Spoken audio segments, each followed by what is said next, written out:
entire swimming career, my sports career happened when I was in school. Right from my second standard till my 11th standard. Right, so second standard is when I learned how to swim when I was around 7 or 8 here in Chennai Woodland Swimming Pool. And then one led to another, and then I got into the professional swimming circuit and I'm a professional marathon swimmer, and the career expanded until I was in my 11th standard. And in 12th standard, I actually put down my foot and I told them no more swimming. My own family and everything else, because we all know the dreaded 12th board exams, right? And your fate is written on how you perform your 12th boards. So that's when I kind of pivoted from swimming to education. And life took me to a completely different path after that, right?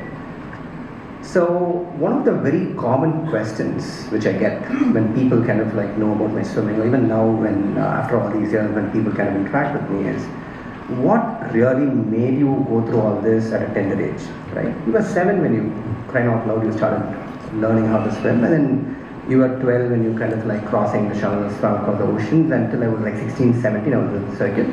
But what really made you do it, right? So when I used to deeply reflect on that myself, one thing and only one thing kind of came to my mind. It is singularly the focus, right? So the ability for me to have stayed focused on that one singular thing I was doing when I was in my schooling days was what would help me really achieve what I did back then, right? And even now when I think of it from a very high level, without focus, hardly anything is possible. Because if you look at kids these days, they're fantastically more talented than what we were at our age, right? And we all know why. I mean, thanks to all the social media. I mean, it's a con here. I'm actually thanking social media. Thank you, Paula. Ladies and gentlemen, members of the press, parents, my dear partners, welcome. Thank you so much for coming. And I'm glad I'm getting to speak about this issue, which I am deeply impacted by. You know, நான் சின்ன வயசுல குழந்தையா இருக்கும்போது பசங்களா இருக்கும்போது வீட்டில் one thing that we heard the parents keep saying is, ஏன்டா இவ்வளோ சத்தம் போடுறீங்க, கொஞ்சம் வாய் மூடிட்டு இருக்க மாட்டீங்களா? அதுவும் 4 பசங்க சேர்ந்து ஒரு ரூம்ல வந்துட்டாங்க, ஒரு வீட்டுக்குள்ள வந்து விளையாட ஆரம்பிச்சாங்கன்னா ஏன்டா இவ்வளோ கத்துறீங்கன்னு அப்படின்ட்டு அலறுவாங்க parents. You know, all new parents of teenagers today will agree with me that we don't say that anymore. If 6 or 7 friends of yours, if your child comes home, இவங்க என்ன எங்க இருக்காங்க, என்ன பண்றாங்க, my son's 4 friends will come. They will sit in the room, and I'm telling you, I saw this somewhere and I can relate to it completely. I'm in the living room and I'm asking my wife, என்ன பண்ணிட்டு இருக்காங்க? ஒரு சத்தமே காணோம், எல்லாம் ஒரே ரூம்ல உட்காந்துருக்காங்க. என்னத்த பார்த்துட்டு இருக்காங்க? What is it that they are consuming? Phone கீழ் பார்க்குறாங்களா, என்னன்னு புரிய மாட்டேங்குது. So we are all nervous, right? சரி, நான் சும்மா போய் பக்கத்தில் உட்காந்து I'm trying to see what they're doing. There are 5 guys sitting there. They're all going through reels. They're very comfortable sitting there, but they're all going through the reels. One guy will see something that is funny, and he will sit and go, அதுக்கப்புறம் he won't talk about it to his friends. He'll forward it to these 5 guys. You know who has seen them? Because other guys are going, no. 8 பேர் சேர்ந்து தனி டயத்தில் ஒரே ஜோக்ல சிரிக்கிறாங்க. But they're not talking to each other. They're vibing with each other. They're playing something called Fortnite. Now, the only time I hear them, the voices, is when they are playing Fortnite. Not because they're talking to each other. It's because they've got the headsets. And these 5 guys in India are fighting 5 guys in Netherlands and Russia, and real 5 guys. So they are talking amongst each other to their partners around the world, saying, flank me from here, shoot him from there. And they don't take names. Correct me if I'm wrong. By the way they are talking on the mic, some guy in Poland knows that my son is addressing him. He doesn't even say the name. The perception level is so high that if I want you to come and support me from the left while I go and attack from the right, you just say left back, then the guy who's being addressed to without his name being known, without the language being known, without the tradition or culture being similar, he knows who Vedant is talking to. That level of perception is incredible amongst the teenagers today. But What I'm here to talk about today is three things. What is screen time? What is social media? What is the mental and psychological effect of this? The physiological effect of this? How does it change the family structure? And what we are trying to do. This is what I'm going to talk to you about. I don't know how many of you all remember many years ago, there was something called the blue whale. Do you all remember the blue whale? You all remember. For those of you who don't know what the blue whale was, it's about a decade ago. In today's world, and I think 10 years ago, the one thing that every individual in the world is dying to have is recognition, is an individuality, is being known, is having an identity, especially the teenagers, because when we were kids, we just had to find relevance in our group of 40 school class children or in the 20 boys and girls in our locality. Now your kids are competing with the kids around the world. Everybody is putting up videos, making them want to feel validated.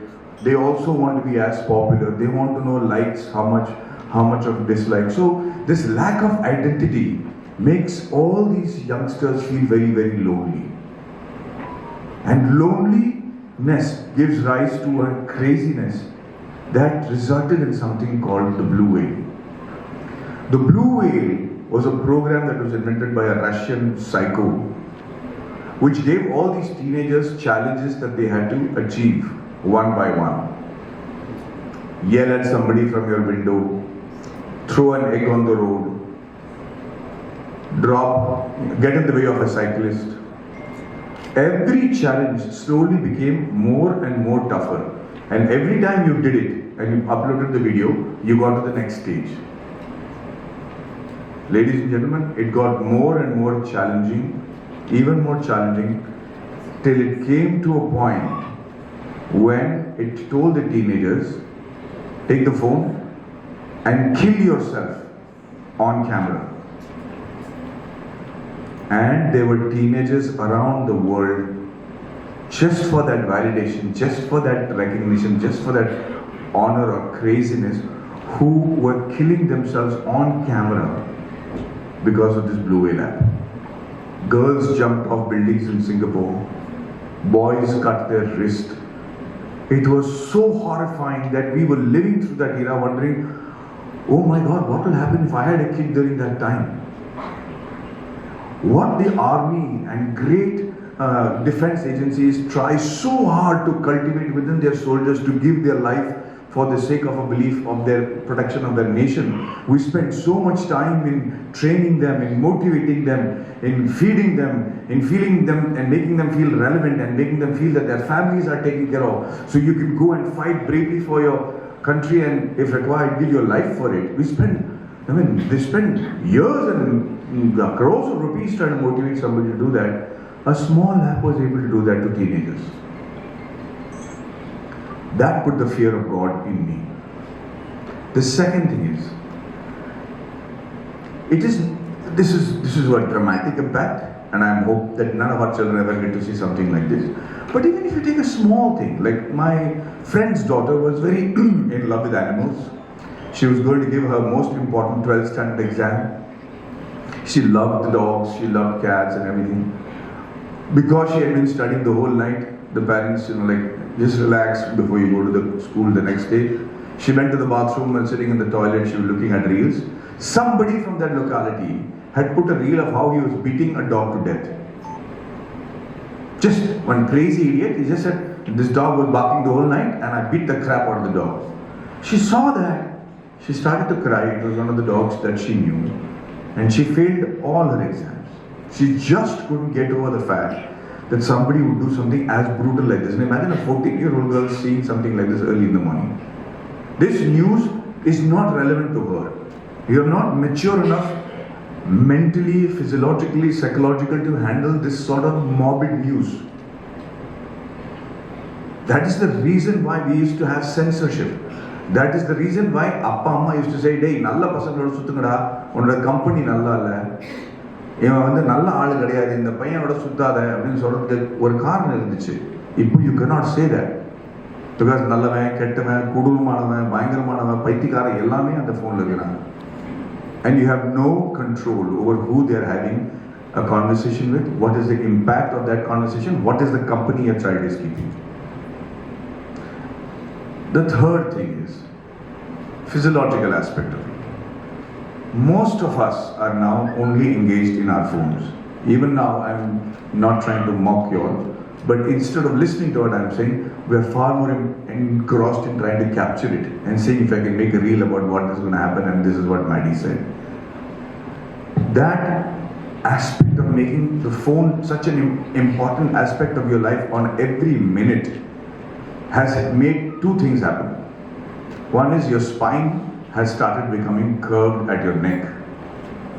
You're finding it difficult to sleep every day. You're finding your beds to be too soft. You're finding it very difficult to not have neck issues. But let me give you an even more dramatic issue. I want all of you all to hold up both your small fingers, these two fingers. I want you to feel the hand in which you don't use the phone. Just run your hand along the rib and see if there is a dip in your finger. And then do that with the same hand that you use the phone and see if there is a dip in your right or left hand. I promise you, you all have mobile phone fingers. If you can see, I have it myself. There is a dip over here where we use the phone. Can you all feel it? Can you all tell me if you all feel it? Yes. Is there a dip in your finger? Yes. Your body is changing because of that bloody phone. I'm 55. You're probably, all young and handsome looking guys, but not as old as me. But when children start having that at the age of 10 and 9, then you know that you're going into a completely different world that is going to teach us a very important but dramatic lesson at a great cost before we're able to curtail the damages that this screen time and social media can do to the children. Social media is not all bad. There are extraordinary lessons over there and extraordinary reels. But not all the information is available or should be available to kids at all the time. Because as Kutralishwaran was saying, the ability to focus is so important in today's world that unless your child is an expert, and I'm saying this again, unless your child is an expert in a field, he's not going to survive. Leave alone excel. Unless he's got ultimate knowledge, AI is going to come and it's going to change the world the way you think. It's happening as we speak. There are quantum chips that are coming which is working at the subatomic particle that's going to change our lives even before we realize. But so unless prompt engineers are going to come and replace all engineers that we know, jobs as we know it is going to change completely. So unless a child has the ability not just to focus, but also implement that focus with grit, they're not going to excel. They're not going to become experts. And again, I'm saying, unless you are an expert in a field, you're not going to survive. Earlier on, if you are sincere, you'll make it. If you're good, then you'll make it bigger. You'll get a better salary. If you're great, then you'll get into IIT, IIM, and maybe get into a big post. But now, unless you're an expert before you go into IIT, you're not going to survive. As you can see, the dropout rate from colleges and people not getting jobs in campus placement is increasing by the year. Why is that? It starts with the grit and focus that Kutralishan was talking about at a much younger age. As parents, you are going to become villains if you introduce ParentGenee at a stage when they have started to have a mind of their own. If your kid is already 9, 10, 11, you'll have to convince them like we had to do over here. So say that again? 3 and 2, not even 9. No, I'm saying I was coming to the point, not 3 and 2. 3 and 2, they don't have the ability to object to what you're saying. At 9 and 10, they're already adults. And they're going to fight you. And you have to convince them that this is for the betterment of for their own goodness that we're doing this. And somehow convince them that this app needs to be installed. So, it's going to be a different challenge for parents with children of different ages. but we're hoping that we are able to make this essential for every parent who's got a child who's going to get into the phone culture. If this app is already installed, then you know that the child knows that this is the discipline that the parents are expecting from him. So lastly, what is this app going to do? The thing that this app is going to do is, it's going to allow the parents to know when the child is using the social media. Now, I'm going to give you an example. I'm an actor. I have all these people messaging me on Instagram and social media. I'll tell you a simple example. A young girl messages me, I saw this movie, I really loved it, I thought you're a fabulous actor, well done, you motivate me, this, that, and at the end of it, she put lots of hearts and kisses and love symbols. Now, when there is a fan who's talking to me in such detail, I'm compelled to answer. So I always say, thank you so very much, very kind of you, God bless you. This is my reply to her. What she does is, she takes a screenshot of my reply to her and makes it as a post on Instagram. Now what do people see? Hearts, kisses and love things, and Maddie's reply to that. My intention was not to reply to that, my intent was to reply to her message. But because it's a small thing, you only see that symbol and say, oh, Maddie's talking to young girls. If that is the fear that I have, and I have to, let me literally say the word, it's like if I have to pussyfoot around every time I'm putting a message on social media, can you imagine that somebody without my experience, how much of trouble they're going to get into? The kids, teenagers don't know when their phones have been turned on, the cameras on their phones have been turned on. The girls don't know that if they're putting their stills from the bathroom, and usually you shouldn't be, because they think they're sending it to a friend, and it's really happened. It's really happened. A 13-year-old girl's parents were monitoring her phone, and her friend sent her a picture that this 13-year-old friend's father saw, which he's not supposed to see. Because you don't know who's seeing the picture on the other person's side. So, what ParentGenee does is, it allows the parent to allow the child where to use the social media in their house, or the screen in their house. So for me also, now I have to be very careful what kind of messages I send. Similarly, I am conscious of the fact of what message I am sending. So similarly, when you know that your parents are looking at the message you are sending, you will become conscious too as a child. That's what we are hoping. What we're also hoping is that whatever is good for the family to hear and talk is good for the child too. So the app allows you to use it only maybe in the drawing room or the living room or the dining room. But the moment you go to the bathroom or you go into your bedroom, inside your pillow you want to talk, like how we used to see magazines you're not supposed to see with torches. The kids do that with phones right now. You can't do it because social media is not active in your bedrooms.